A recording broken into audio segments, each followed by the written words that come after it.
We're back out here at the Big Lake once again, and today we're going to help you connect the dots when it comes to elevating your winter bass fishing. And best of all, it's not that hard. Stick around, you don't want to miss this one.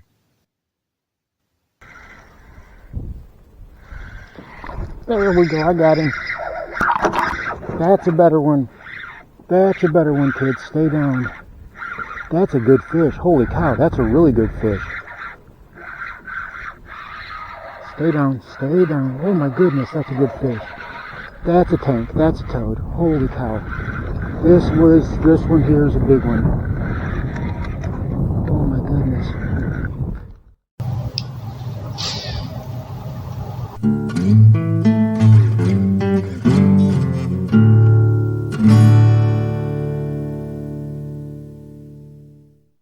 And here is this video's featured comment. Congratulations! If you would like to have a chance to have your comment featured in an upcoming video, all you've got to do is leave a comment. And now, on with the video. Welcome back to Lowbrow Fishing, and even though it's the middle of winter and it's in the upper 30s out here, I gotta say today was one of the best days I've ever had out here on the Big Lake in a long time, especially for it being the middle of winter. And I put together a good pattern using the tricks and tips that we were recently talking about in some of our earlier videos. But before we get to that, do me a favor and hook set that subscribe button and get it to change colors. And while you're down there, leave this video a big old thumbs up and like. Thank you so much. I really appreciate it. But in the last couple of videos, we've been talking about how I like to use non-standard colors, right? Electric blues, dreamsicle oranges. You know, you can use white and black and Junebug, and they're great. But a lot of times when that water gets super cold, it gets super clear. And those bass rely more on their vision when it comes to tracking prey, simply because they don't have to use any energy to do that. They can see it right in front of their face and they can just inhale it and gulp it in. Now, in the last video, we talked about how timid and shy and how soft those bites are, and how we really have to have a lot of patience when it comes to waiting to set the hook or even feeling out those really soft bites. Well, today we're going to kind of put all of that together and we're going to wrap it up in a bow. See, whenever I came out here to the Big Lake today, I knew we were going to have sunny conditions. I knew the wind was going to be, it wasn't going to be very windy. We're going to have very light winds. And I brought the usual cast of characters with me, you know, soft plastic jerkbait, a hard jerkbait, and I even was intending on throwing around a silent, lipless crankbait. You know, I figured those would be great ways to generate some bites. But I'm telling you what, I only had one rod in my hand the entire day. One rod got me all the bites that I wanted. Now, what was I using? Well, you're going to recognize it as that little Ned Rig amalgamation, that little Ned Rig thing, you know, that I got from Bass Pro Shops, these little Ned heads that I've been waiting so long for. It's got that line tie up at the top of the hook, rather at 90 degrees, and it allows me to fish the heavy cover without getting gummed up on every cast. And that is the key to how I'm working it. And I've got it on my spinning combo, 10-pound braid. This is a 7-foot medium light rod, and that is the key. It allows me to go soft. It allows me to be very gentle with it. I can work that bait very slowly and I'm not overpowering it. And what I was using today was, you know, my worms. These are the worms that I make, right?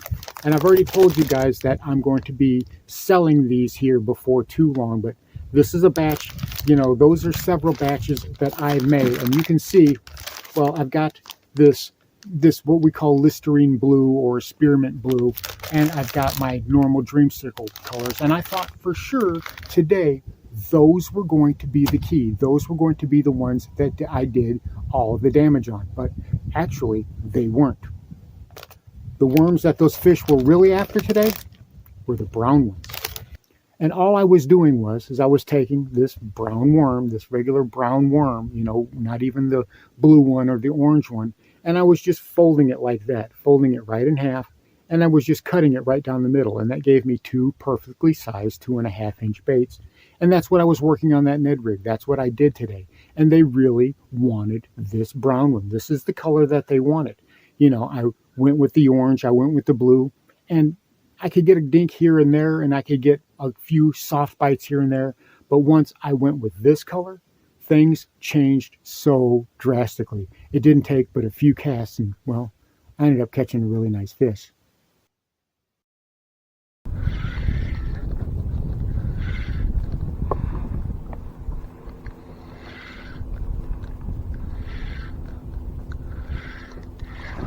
There we go, I got him. Oh, that one doesn't feel bad either, kids. There we go. Oh, that's a nice one. Low and slow on that Ned rig. And my camera's working. It looks like, come here, twist around, buddy. That is a nice fish. There we go. On that little brown Ned rig. That's a 2-pound bass right there. Going nice and slow. That was the deal. That was the beautiful deal we got. Awesome, gorgeous bass right there. So a 1.5-pound fish, 1.75 pound fish, you know, very nice. The thing is it tells me I'm on the right track. It's giving me the information that I need. Now, how am I doing this? Well, I'm using these, fishing it along those vegetation seams like we've talked about. If you notice in those videos, I'm not far from the bank. I'm in that zone 2 that we always talk about. And that's where I'm doing most of my winter fishing. I'm about 1 or 2 cast lengths from the bank in about 8 to 15 feet of water. And now that they've got the lake on drawdown, well, it's even more shallow than that. And that's where I'm doing most of my fishing. If you're a bank angler, you can certainly reach those with some good long casts, but I'm fishing it right along those vegetation seams. If I see laydowns, if I see structures, I'm working that bait right in there. And it was right along those hydrilla seams as that bank falls away and that vegetation gets a little bit more sparse. As I was working that bait along there, well, that's when I ended up hooking into what turned out to be the nicest fish of the day. Those bites are so super subtle.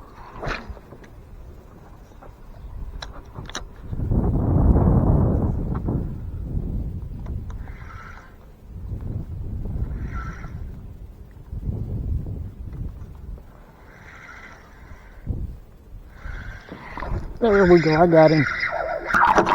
That's a better one. That's a better one, kids. Stay down. That's a good fish. Holy cow, that's a really good fish. Stay down, stay down. Oh my goodness, that's a good fish. That's a tank, that's a toad. Holy cow. This one here is a big one. Oh my goodness. Don't get cake. Oh, that's a good bass. I've got him good. This is where the toads are. And look at how he ate it. Look at that, how he ate that. All because we wanted to have some patience. Because we had patience and we scaled down. We went to our smaller size. You are definitely going on the scale, little buddy. That dude right there is a beautiful bass. It's got to be north of 3 pounds. Gorgeous fish. Just north of 3 pounds. 3.07 pounds. Beautiful fat fish. Been feeding up well on that Ned rig, and he really choked it. Thank you so much. Alright, there he goes. Let's go get another one.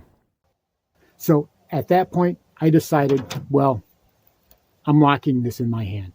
I didn't use another rod for the rest of the day, and I didn't need to. I kept catching fish after fish after fish, and I was working it in targeted areas, making very specific targeted casts because I'm working it slowly, not using it to cover water like we talked about before. In the wintertime, I'm not going to be covering so much water like I would in the summertime. Like we talk about in the summertime, you put the trolley down and you're covering water. In the wintertime, I'm looking for targeted casts because, well, I'm fishing slower stuff. I'm fishing slower lures, baits, and presentations for the most part. So that's what I want to do. And that's what I was doing today. I'm looking for those laydowns. I'm looking for the grass edge, and that's where I'm putting that bait, and that's where I'm dragging it along. But I really want to go out on the water with this so I can give you some detailed guides, a detailed walkthrough of how I was working this bait and why it was so successful for me when I was doing it that way. All right, we've got my little nut head here, and I've just got a little piece of brown worm on there, and what we're going to do is we're going to barely skin hook that nut head on there, right? We don't want to have a whole bunch of plastic in the way, so I just want to barely skin hook it. We're going to cast it out there, and we're going to let it sink. We're going to let it go all the way down. We're not going to get any hurry with it. And then we're going to kind of drag it real slow, shake that rod just a little bit, reel out most of the slack, and with a little bit of slack left in the line, drag it, give that rod just a little bit of shake. And again, this is what we're doing, dragging it along. You know, this is what we're doing, just giving that rod a little bit of a shake every once in a while. Give it a little bit of a shake every once in a while.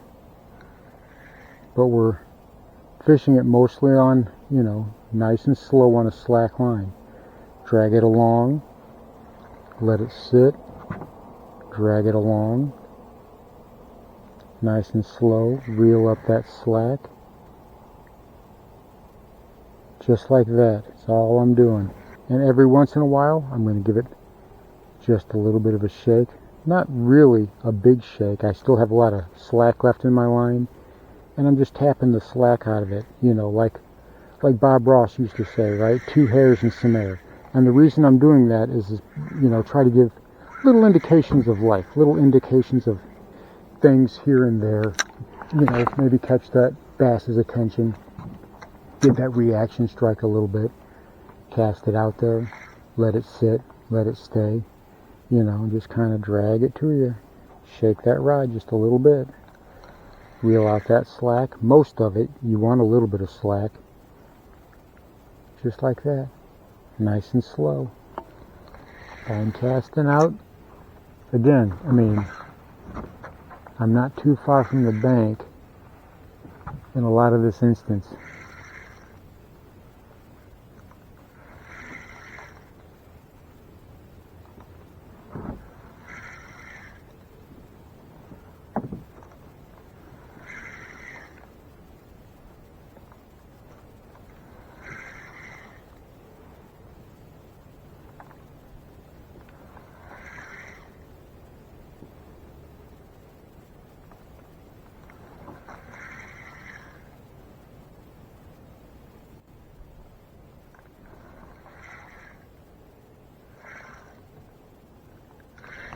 Got him. That's another one. I felt him coming in. Look at that. Choked it again.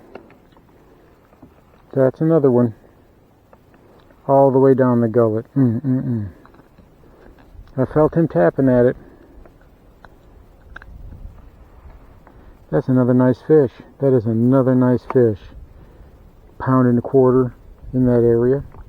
See, we've been catching nice fish out here today. They like that little brown worm. They like that little brown piece of worm on that Ned rig. That's what they're after today. So it's not even really that hard. It's a very simple technique. You know, it's maybe the cross between a shaky head and a jig or a worm. You know, a few twitches here and there, dragging it along the bottom, making sure that you keep a little bit of slack in your line, because otherwise, if you don't have that slack in your line, you are going to overpower the lure. And if you overpower that lure, that's what's going to put those fish off, and they're not going to be interested. We've got to be gentle as a mouse. That's how we have to fish right now in the wintertime. Now, I could put on a hard jerkbait, I could put on a soft jerkbait, and I could have even tried to do a chatterbait or a lipless crank. But those fish, I believed them when they told me that they were sluggish. I believed them when they told me that they were going to be slow and lethargic. So that's how I went about it. I let those fish tell me early, this is the type of mood that we are in. And I said, okay, I believe you. And I adapted my presentation and my technique based on that. If you can do that, not just in the wintertime, but any time of the year, but especially now, when even the slightest mistake can really cost you. You know, if you overwork a bait or if you set that hook too early, it can really cost you bites. So you have to be slow, you have to be steady, and you have to be careful. But if you do those things, I'm telling you what, your patience will definitely be rewarded. Now, it may not be the funnest fishing in the world for those of you who like to power fish, but I love it. For me, it's a challenge. And today it worked well in my favor. And I'm telling you what, it can work well in your favor too. So there you have it. Some simple tips and tricks. It doesn't matter if you're working a Ned rig. It doesn't matter if you're working a weightless wacky rig. It doesn't matter if you're working a weightless Texas rig. But go with something slow and steady. I'm telling you, you will get more bites and you'll be able to feel those bites a lot better, especially if you're fishing them in the right locations with the right gear and the right amount of patience. You put those things together and you'll be surprised at how elevated your winter bass fishing game can actually be. Thanks for watching Lowbrow Fishing. We'll catch you in the next one.